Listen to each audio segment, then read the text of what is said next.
So this is recording take 2 because my original video files became corrupt. I apologize, staff. And just so you know, I forgot to mention this to the class, but I did make some changes in my outlines to make them a bit shorter because they were running a bit long. But here we go.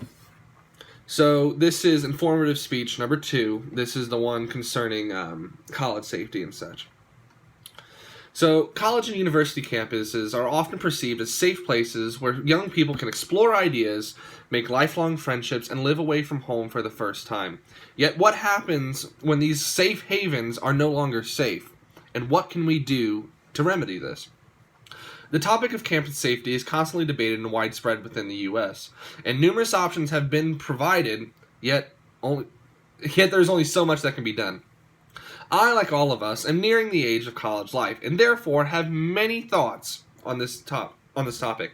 I have researched many different sources, and have acquired the views of various sides, making me prepared to give this speech, and the perspectives provided. So my main points are as follows, and that's the limitations and restrictions placed upon gun control on campuses, as well as campus control over alcohol and alcoholic substances. So going into my first main point, being the limitations or restrictions placed upon gun control.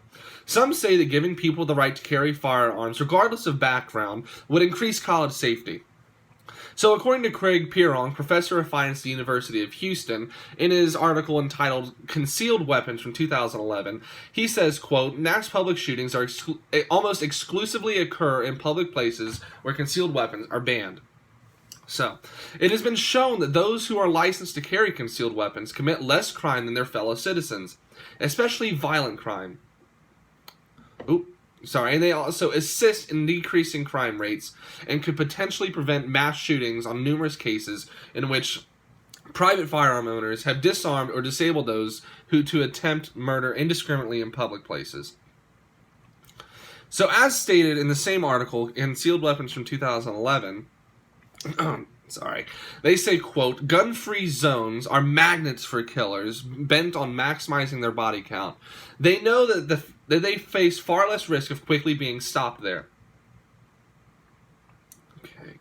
So logically, the idea of allowing students to carry firearms on campus would allow for greater problems to emerge.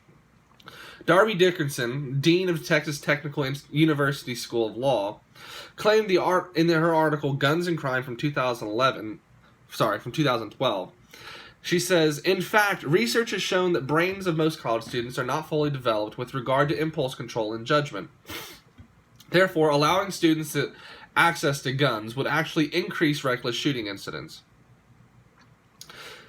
So I'd like to transition with a quote here saying, quote, the perpetrators used guns 54% of the time, knives and bladed instruments 21% of the time, and a combination of weapons 10% of the time.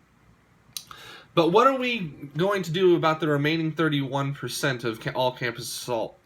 Alcohol abuse has been on campus grounds has been an enormous problem for decades. And as everyone knows, even alcohol can ruin even the brightest of students into doing something they would never do without the influence. So that brings me to my second main point, being the abuse of alcohol and alcoholic substances on campus. So the modifications of law concerning legal drinking age have been proven to lower accidents in the 18 to 20-year-old population, making colleges safer. Okay, youth who start drinking at the age of 18 have been found to have twice the odds of drinking to intoxications than those who start drinking at the age of 21. Also, studies have shown that youth who begin drinking at the age of 18 are more likely to injure both themselves as well as other people during their intoxication. So, as stated by Tobin Nelson in his article Addiction from 2014, he says that a recent study has indicated that laws making it illegal for youth to possess or purchase alcohol if they were younger than 21 have reduced the rate of underage drinking and fatal crashes by 11%. But according to Johnson, O'Malley, Bachman, and Schollenberg in their academic journal entitled The Journal of Alcohol and Drug Education from 2016, they say, quote, approximately 82% of college students consumed alcohol in the past 12 months, 69% within the past 30 days, and 44% have engaged in heavy drinking within the past 2 weeks.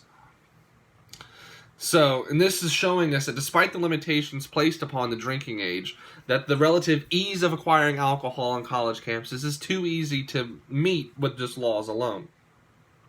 So in contrast, as stated by Robert Wood Johnson in the article, should the legal drinking age be lowered? He states that while the legal drinking age was lowered, drinking increased. Conversely, raising the drinking age reduced the consumption of alcohol, proving to us that in sparing fashion, the limitations upon the age of drinking lowers the consumption of alcohol in campus populations of a younger age. So, in conclusion, while there are many opportunities and possibilities to increase college safety on college campuses with zero opportunities for error, no choices provide zero opportunity for error. So to recap my main points, them being the limitations and restrictions placed upon gun control as well as alcohol abuse and those of alcoholic substances. That's basically all I got. Thank you.